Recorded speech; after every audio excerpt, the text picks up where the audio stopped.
Welcome to my YouTube channel learning with dignity. My name is Garima. आज हम कर रहे हैं क्लास 8 हिंदी एनसीईआरटी दूरबा का छठा पाठ सागर यात्रा। 10 भारतीयों ने एक नौका में दुनिया का चक्कर लगाया था। उस नौका का नाम तृष्णा था। ये पहला ऐसा भारतीय अभियान था जो विश्व यात्रा पर निकला था। उन्हीं के दल में से एक सदस्य जो हैं इस यात्रा के वर्णन के कुछ अंश बता रहे हैं। चलिए पढ़ते हैं। नौका पर जीवन किस प्रकार का था? नौका पर जीवन अति व्यस्त था। हमारे पास स्वचालन की व्यवस्था नहीं थी। स्वचालन होता है बिना किसी प्रक्रिया के अपने आप चलना। अतः तृष्णा के चक्के यानी जो व्हील था 24 घंटे संभालने के लिए आदमियों की ज़रूरत पड़ती थी। हम हर घंटे बाद चक्का संभालने का काम बदलते, यानी हर एक घंटे के बाद वहाँ पे कोई भी व्यक्ति जो होता था बदल दिया जाता था, उसका काम जो है वो बदल दिया जाता था जिससे किसी को कठिनाई ना हो। एक चक्का संभालता तो दूसरा जहाज़ों पर, द्वीपों पर या व्हेलों, मछलियों आदि पर नज़र रखता।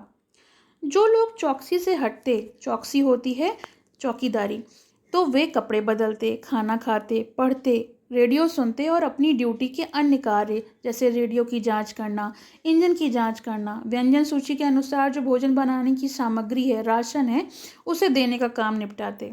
एक सदस्य होता था जो माँ की भूमिका निभाता था, जो कि खाना पकाने, बर्तन मांजने और शौचालय की सफाई जैसे काम करता था, जिससे कि नौका जो है वो स्वच्छ रह सके, साफ रह सके। माँ की भूमिका बारी बारी से सबको करनी पड़ती थी। एकमात्र यही ड्यूटी थी जिसके बाद कोई भी व्यक्ति अपना ये कार्य निपटाकर पूरी रात आराम कर पाता था। लेकिन 5 दिनों में केवल एक बार ये ड्यूटी आती थी और अगर मौसम ठीक रहे तभी वो सो सकता था। मौसम खराब होने पर वो रात को सो भी नहीं सकता था। इस कठिन दिनचर्या के कारण शतरंज खेलने के लिए तो क्या, किसी भी मनोरंजन जैसे किसी भी चीज़ के लिए वक्त नहीं मिलता था, ना ही बोरियत के लिए वक्त होता था, क्योंकि व्यस्तता बहुत थी। दिन में एक बार हम नौका पर सब लोग खुशी का घंटा बिताते थे। खुशी का घंटा का मतलब सारे कार्य छोड़कर और सब लोग मिलजुल कर 1 घंटा बिताते थे। अभियान दल के सभी सदस्य 4 बजे डेक पर आते और 1 घंटा मिलजुल कर बिताते। मदर वॉच यानी जो माँ की भूमिका निभा रहा होता था, वो इच्छा अनुसार सबके लिए चाय, कॉफ़ी या ठंडा बनाता था। वह कुछ नाश्ता भी बनाता था। पानी की समस्या। एक बार बौछार आई। बौछार यानी बारिश का झोंका। मैं बाहर को भागा और अपना शरीर भिगोकर शरीर और बालों पर साबुन लगा डाला। आकाश में बादल जमकर छाए थे। मुझे विश्वास था कि कुछ देर में पानी बरसेगा, लेकिन वर्षा अचानक थम गई और मैंने 5 से 10 मिनट तक प्रतीक्षा भी की, लेकिन वर्षा जो है वो नहीं हुई। साबुन की चिपचिपाहट और ठंडक के कारण समुद्र के पानी से नहाने का फैसला लिया। ये सबसे गलत काम था। गंदगी, साबुन, समुद्री जल ने मेरे शरीर पर एक बहुत मोटी, चिपचिपी और खुजलाहट वाली, जिसमें खुजली होती है, परत जमा दी, जो आसानी से छूटती नहीं है।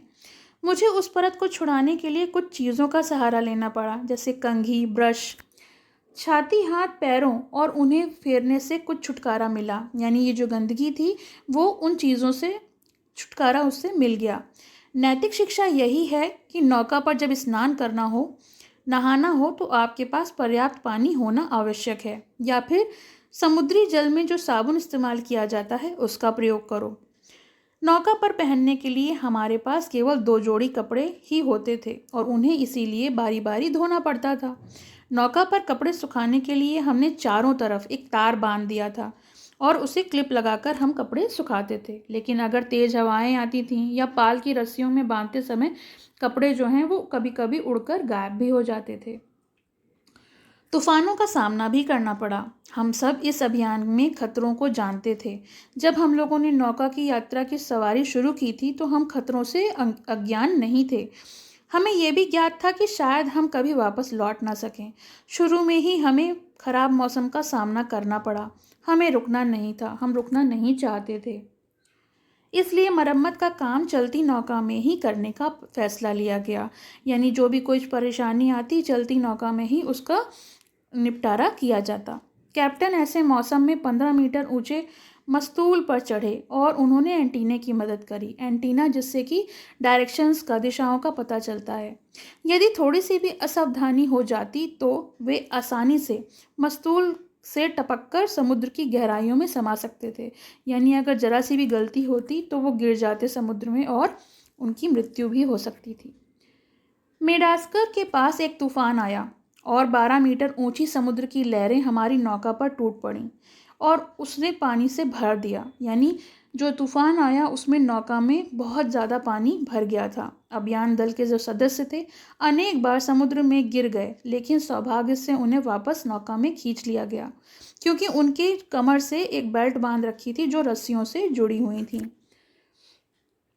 कैप ऑफ गुड होप का चक्कर लगाते समय भी हमें खतरनाक तूफान से टकराना पड़ा। हवा की गति लगभग 120 किलोमीटर प्रति घंटा और समुद्र की लहरों की ऊंचाई 15 मीटर थी। हर क्षण हर पल मौत को हम आमंत्रण दे रहे थे। आमंत्रण होता है न्योता देना। हम कैंप से 5 किलोमीटर दूर बह गए। हमें लगा कि हमारी नौका किसी चट्टान से टकराकर चूर चूर हो जाएगी। हमने अपने जीवन संरक्षण उपकरणों को भी खो दिया था। रेडियो सेट बेकार हो गए थे। जो भी एरियल थे जिनसे हम संपर्क कर पा रहे थे वो भी टूट गए थे। पूरी दुनिया से अगले 15 दिनों तक हमारा कोई भी संपर्क नहीं था। भारतीय समाचार पत्रों में खबर छाप दी गई थी कि तृष्णा नौका जो है वो लापता है, जिसका कोई भी पता नहीं चल पा रहा है, जिसके कारण जो हमारे परिवार के सदस्य थे और जो हमारे मित्र थे वो बुरी तरह घबरा गए थे। एक दल हमारी तलाश में भेजा भी गया, लेकिन वो हमें ढूंढ नहीं पाया, असफल हो गया। अनुभव बढ़ने के साथ हम नौका को निश्चित राह पर बनाए रखने में सफल रहे। मुंबई में वापसी। प्रथम भारतीय नौका अभियान दल विश्व की परिक्रमा कर 54,000 किलोमीटर की दूरी मापकर 470 दिन की ऐतिहासिक यात्रा के बाद 10 जनवरी 1987 को 6 बजे शाम को मुंबई बंदरगाह पर पहुंचा।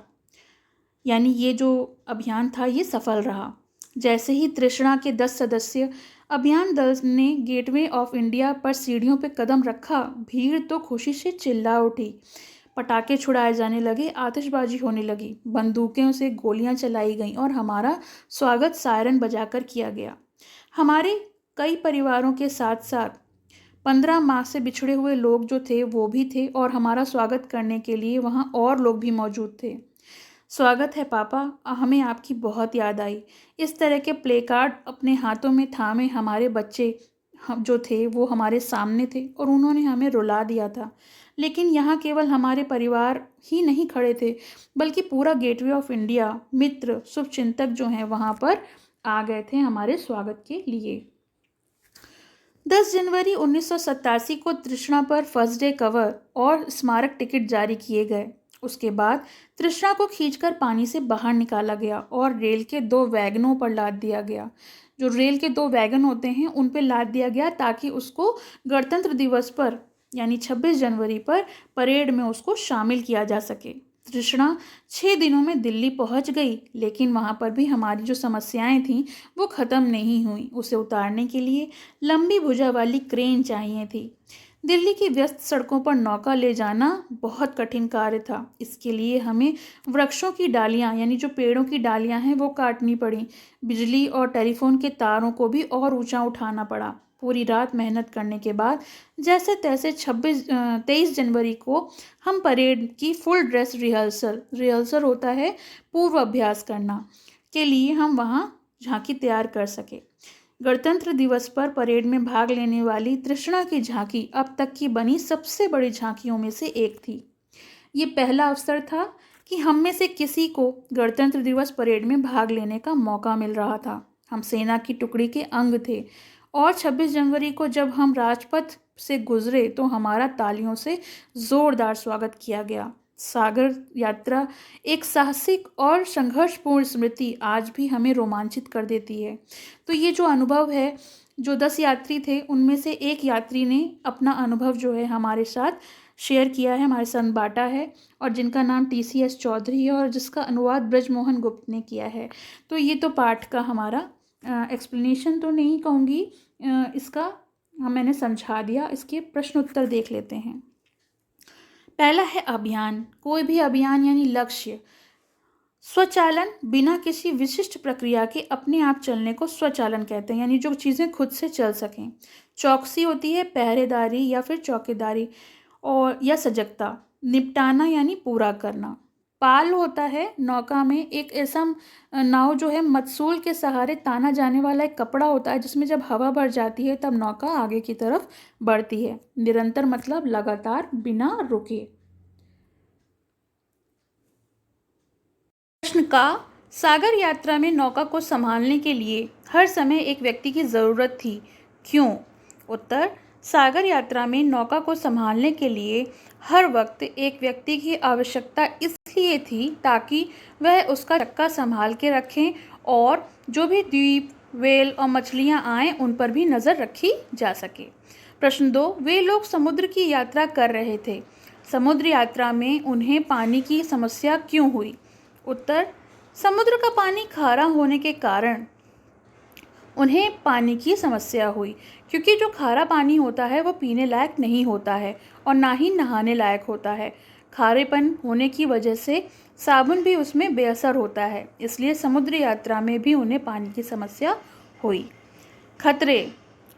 अगला प्रश्न है, हम सब इस अभियान के खतरों को जानते थे। समुद्री यात्रा में उन यात्रियों को कौन कौन से खतरों और परेशानियों का सामना करना पड़ा? उत्तर, समुद्र यात्रा में सबसे ज़्यादा परेशानी पानी तथा व्हेल मछलियों की थी। फिर तूफानों और तेज़ हवाओं का भी खतरा रहता था। तूफान में एक बार जहाज़ दूर बहकर चला गया था। उन्हें लगा नौका चट्टान से टकराकर टूट जाएगी। उनके सारे रक्षक उपकरण भी खो गए थे।